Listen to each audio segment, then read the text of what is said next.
And so first, let's back up from the specific word enzyme and talk about what a catalyst is, because an enzyme is a type of catalyst. And a catalyst is a substance that speeds up a chemical reaction.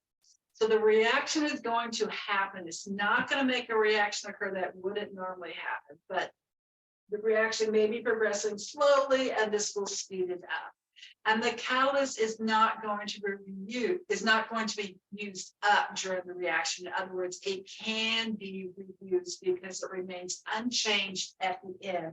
Even if it changes during the reaction, it will revert back to its normal state at the end of the reaction. And the biologically active catalysts are called enzymes. Now, once the enzyme is formed, it can stay within the cell. We've got lots of enzymes inside of the cells. We're going to learn about like kinases or phosphorylases, all kinds of that. Some of our enzymes are going to be in the plasma membrane, and some actually are secreted from our cells. This one talks about a DNA polymerase and an RNA polymerase. Those are going to be related to transcription and translation. So those are inside the cell. Whether in the cytoplasm or in the nucleus. But then we also have this thing called ribozyme, sorry. And a ribozyme, I will come back and talk about it later on because it is an enzyme, but it's slightly different than the rest of the enzymes. So how does this enzyme make the chemical reaction happen faster? Well, do you remember that activation energy where we had that threshold we had to meet? Basically, what it's going to do is going to lower the threshold, lower the activation energy needed for the chemical reaction to occur. And that's why the chemical reaction speeds up. Now, all enzymes are proteins with the exception of the ribozyme. Okay. A ribozyme is actually an RNA-based structure, ribonucleic acid-based structure. It acts like an enzyme. But we're going to say all enzymes are proteins, and a ribozyme is nucleic acid, therefore it's not a protein. All right, so if we look at the activation energy of an uncatalyzed reaction, we can see that is here in red, and in this one, there's a certain amount of activation energy that was required. But in this reaction, if we put in an enzyme and it became a catalyzed reaction, what we notice is the activation energy in this example is about half. So it's lowered. So the reaction rate is faster. And at any given amount of time, we're going to make more product form than we would without the enzyme. One of the reactions I talked about earlier that's going to be very important this semester are those related to carbonic anhydrase. And carbonic anhydrase is an enzyme that works in a bidirectional chemical reaction. So it is the enzyme for carbon dioxide and water to join together to form carbonic acid. That's where the carbonic anhydrase comes from. But it's also the enzyme that's used to take carbonic acid and break it back down into water and carbon dioxide. And this reaction, forming the carbonic acid, what happens normally is carbonic acid will almost immediately switch into bicarbonate and hydrogen ions. And this hydrogen ion, hydrogen ion is going to go up, pH is going to go down. It's going to directly affect the blood's pH. So the fact that this carbonic anhydrase does the opposite directions is really important for controlling our blood pH. When we go back and we look at the enzymes and the substrates, how this works is we take our reactants or our substrates, and in order for the enzyme to work, the substrate has to fit into the enzyme. You can see here in the upper right-hand corner, the space is not the same shape as the substrate, but when the substrate binds to the enzyme, it can cause a temporary change in shape. So you can see now this star-shaped shape now has become circular and fits the substrate perfectly. This is called an induced fit. Okay. And so now we have this temporary molecule known as an enzyme substrate complex that has formed because the substrate has bound to the enzyme. If we look at the example here at the bottom, we can see that this substrate actually has the same shape as the active site of the enzyme, so it fits beautifully. And then what's going to happen once we have the substrate here, then the enzyme is going to lower the activation energy, and we're going to end up with our products, which in this case, the substrate has been broken into two different parts, which are then released from the enzyme, and the enzyme is ready to work again. So enzymes can work for both anabolic reactions and catabolic reactions. Okay, so what I just showed you was a catabolic reaction. So let's go through that one more time, where we have a substrate, which is going to bind to the active site of an enzyme. And then we're going to get an induced fit so that the enzyme changes its shape slightly, a snug little fit, and we form that enzyme substrate complex. Okay? And because of that, then the enzyme can lower the activation energy, the reaction will occur. Here, we're going to break down the substrate into two products versus that, via that hydrolysis reaction, and we will end up with two products that then exit the active site of the enzyme. Now, in an anabolic reaction, we still have an enzyme with active sites. And so in this case, we're going to have multiple reactants bind to it. The enzyme will have an induced fit, change the shape. And because of that, it moves the two reactants closer to each other. And in that enzyme substrate complex, we can then form bonds between these two molecules through that process of dehydration synthesis. And we will end up with a larger product being released and the enzyme ready to work again. So I think I've gone over this process 2 or 3 times now, so hopefully you understand it, didn't understand it before. Now there are some things called cofactors and coenzymes that we will be talking about this semester. So in addition to learning about enzymes that can make reactions occur, we also can have cofactors and coenzyme. And there's only a little bit of a difference between a cofactor and a coenzyme. So here's the thing, without a cofactor being attached to an enzyme, if a cofactor is required, then the enzyme can't work. This enzyme here, the reactant can't attach to it. But once the cofactor binds to it, then the substrate or reactant can bind to it. Okay? Cofactors are things that are not proteins. So the enzyme is a protein, and then a non-protein thing attaches to it. So what can a cofactor be? Well, a lot of them are just ions. Okay? And some of them later on are just going to be called, they just have certain names. It's called like, factor this or factor that.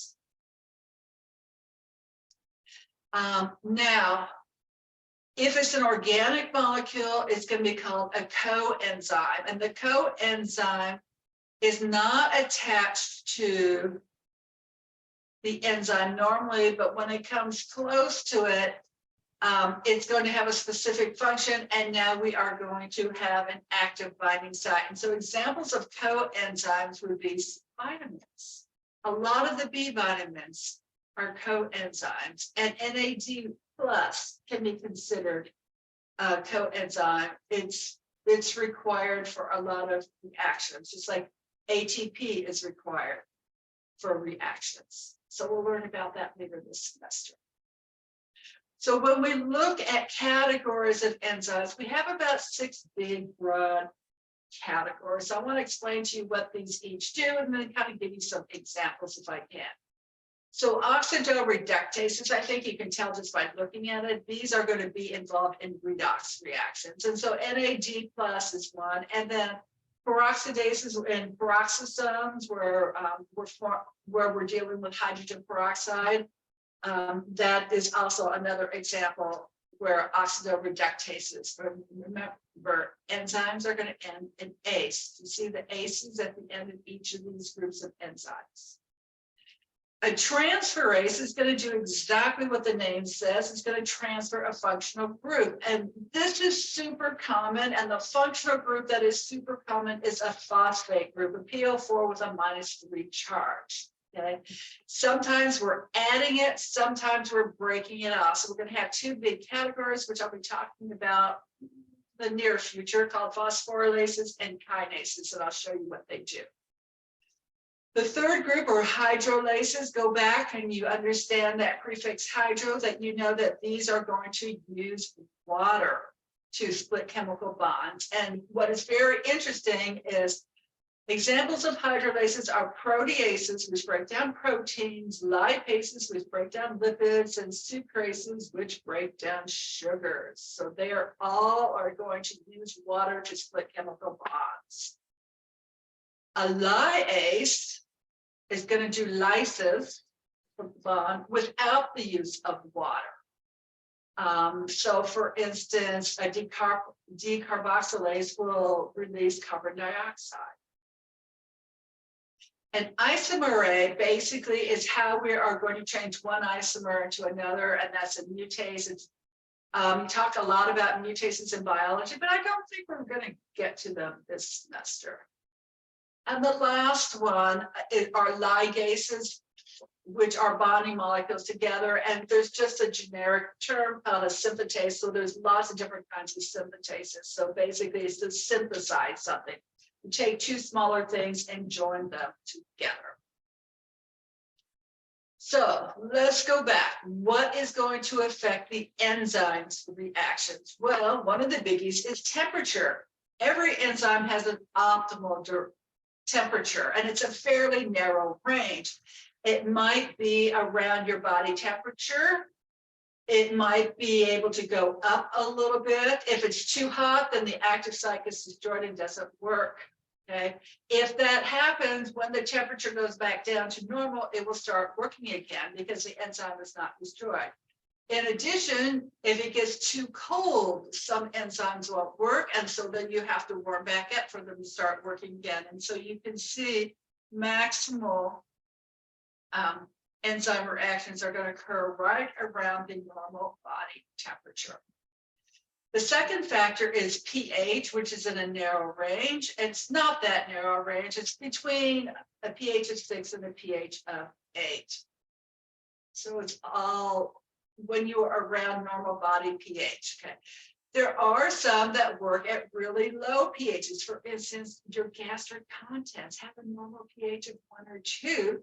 So you need to have enzymes that work at those really low pH. And then we also have parts of our body who have a much higher pH, and we need to have some whose optimal temperatures are those higher pHs. And once again, if we're outside of range for that particular enzyme, the enzyme shape changes until the pH gets back to normal, after which the enzyme is functional again. The third factor is the concentration of the enzyme. The more enzyme we have, the more available active sites we have for reactant to bind. So you'll see the reaction will really increase as long as we have more and more and more. But then what happens at some point, you run out of substrate. You have no more reactants that can bind. So the amount of product you're going to make is going to stay stable from that point on. And the counter of enzyme concentration is substrate concentration. So as you increase the amount of reactants you have that can bind to an enzyme, you're going to form more and more product until basically you have no more enzymes that can bind to the substrate, and then you would have a constant reaction rate from that point on. So hopefully those are all fairly self-explanatory. Another thing when talking about controlling enzymes is we have two different types of inhibition. How do we stop enzymes from working? Here's why. If enzymes were constantly working, we would run out of our substrates. We would no longer have any reactants, and we would have this stockpile of products that the cell doesn't need, which is like carrying a refrigerator on your back coming to class, and then the cell has to figure out how to get rid of it. So how inhibitors control the enzyme is they're going to block the active site, because if they block the active site, then the reactants or the substrates can't bind with it, so the reaction can't go forward. And then once the inhibitor is released, then the reactions can occur again. So we have two different types of inhibition. In competitive inhibition, what happens is the inhibitor here with I has a similar shape to the reactant, the substrate, so it actually fits into the active site. It's competing with the reactant to bind to the active site. So if the inhibitor is bound to the active site, then the substrate cannot bind to it. So how can you body kind of overrule it? We'll just make more substrate. If you have a lot more substrate, if it's a 1-to-1 ratio, then it's like a 50% chance. But if you have 100 molecules of the substrate and only one of the inhibitor, then odds are you're going to be able to have the reaction going forward. Or keep the same amount of substrates, the same amount of inhibitors, but increase the amount of active sites by increasing the amount of enzymes. This competitive inhibition is used in a lot of our antibiotics to help prevent bacterial infections. So hopefully you'll learn some more about that when you take microbiology. Now compare that with non-competitive inhibition. So in this case, the inhibitor does not resemble the substrate. It's not going to bind to the active site at all, but it's going to bind someplace else. And when it binds to this other place on the enzyme, it changes the shape of the active site. And because the shape has changed, the substrate, the reactants can no longer bind there. And so cyanide works this way. It binds with iron to deactivate the enzymes. Heavy metals can break these bonds and denature the enzymes. So non-competitive inhibition, not a good thing. Okay, because that enzyme's not going to come back to work anytime soon. And something else that changes reactions is what's called covalent modulation or allosteric modulation. In covalent modulation, we have some type of chemical group that's binding to the enzyme. We're going to be sharing electrons. This occurs a lot in the endoplasmic reticulum, occurs a lot in the Golgi apparatus. And what this is going to involve is us binding a phosphate group. And in order to bind phosphate groups, we use kinases. Okay, so covalent modulation requires a kinase.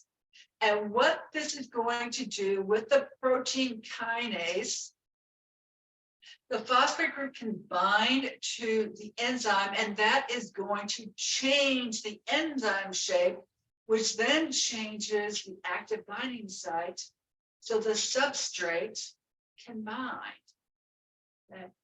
And once the kinase is attached the phosphate to it, we can have a chemical reaction, and we can have it occur over and over and over again. It's very stable. Okay. And you can't kick off the phosphate unless you use a different enzyme, a phosphatase, to remove it. Now compare that with allosteric modulation, which doesn't involve chemicals and doesn't involve extra enzymes. So what it does is it requires some kind of molecule which is going to bind to the enzyme. And this is going to require a phosphatase enzyme, and that causes, once again, the enzyme to change shape. This is reversible, it's very unstable, it's going to change shape, we're going to have the reactants bind to it. Okay? And so they're very interesting. They just work different, but they both have the same net reaction, that they're increasing the chemical reactions.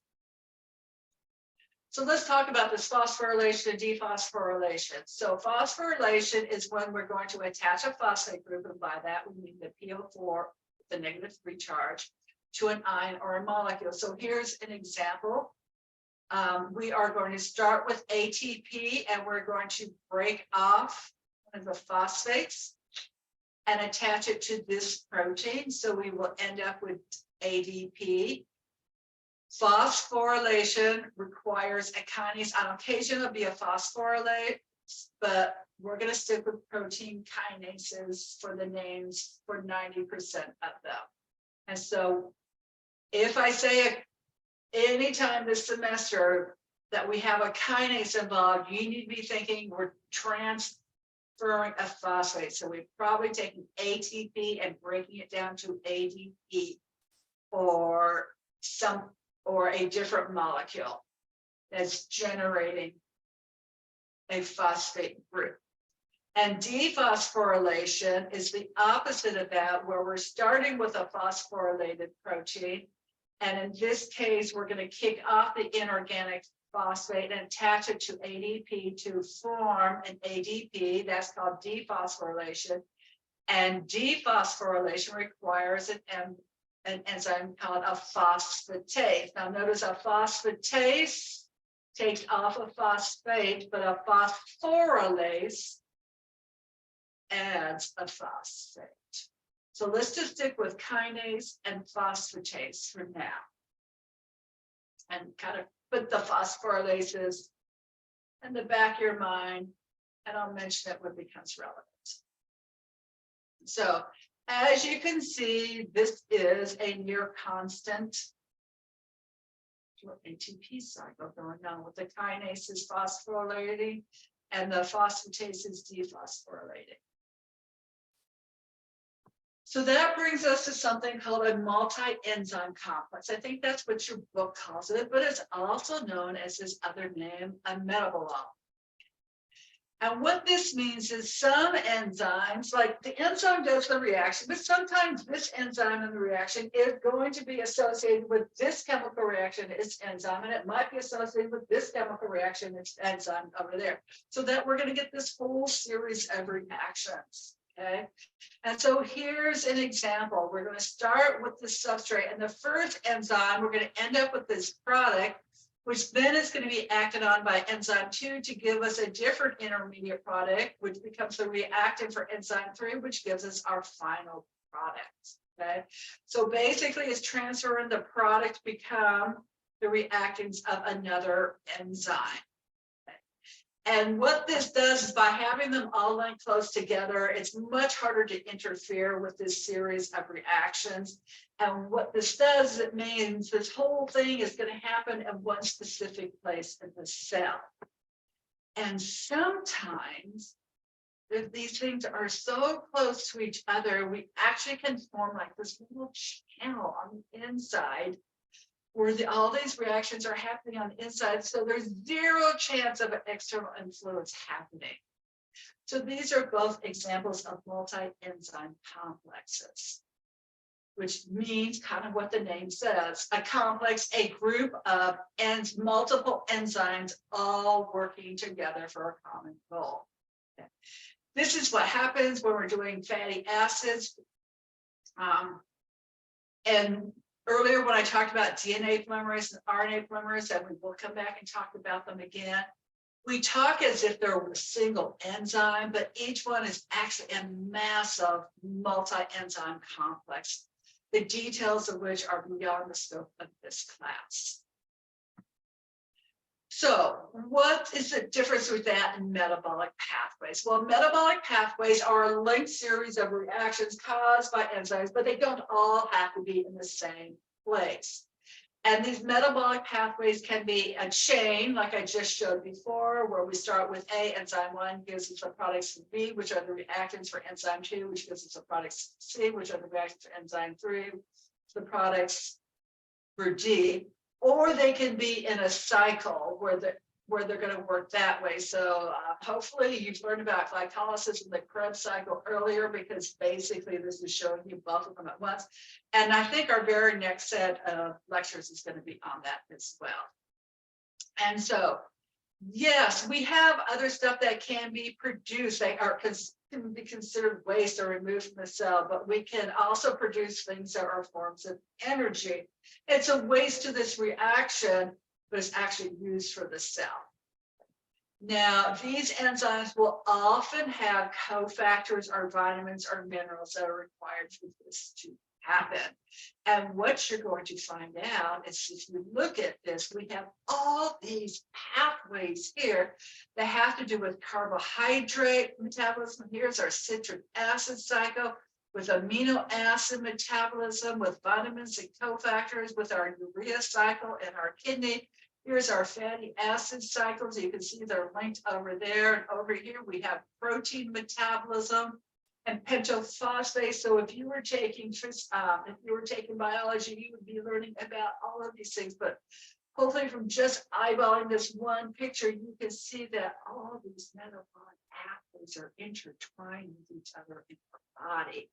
So when we consider something a waste product for one pathway, it might be a reactant for a different path.